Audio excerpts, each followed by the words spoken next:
গল্পের নাম মায়ের হাড়ি ঘি। সন্ধ্যাবেলা মাটির চুলায় হাড়ির নিচে জ্বলে উঠেছে আগুনের হলুদ কুমলা শিখা। চুলার চারপাশে ছড়ানো সবজি, কাঁচা মরিচ আর কিছু ডিম। মা বসে হাড়িতে তরকারি নাড়ছেন। তার পরনে সাদা শাড়ি, হলুদ ব্লাউজ, মুখে শান্তির এক অদ্ভুত দীপ্তি। পেছন থেকে ছুটে এসে গায়ে জড়িয়ে ধরল তার একমাত্র ছেলে রোহান। ক্লাস 5-এ পড়ে। আজ স্কুলে টিফিনে মায়ের বানানো লুচি আলুর দম খেয়ে বন্ধুরা এমন প্রশংসা করেছে যে সে আর নিজেকে আটকে রাখতে পারেনি। বাসায় ফিরে বলেই ফেল, মা তুমি পৃথিবীর সেরা রাঁধুনি। মা হেসে বললেন, তাই নাকি? তাহলে আজ বানাবো তোমার প্রিয় সবজি পোলাও। রোহান খুশিতে মায়ের কাঁধে মুখ গুজে বলল, তোমার হাতের রান্না মানেই পৃথিবীর সব সুখ।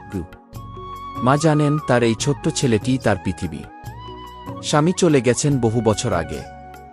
সেই থেকে একা হাতে এই ছোট সংসারটা চালিয়ে যাচ্ছেন।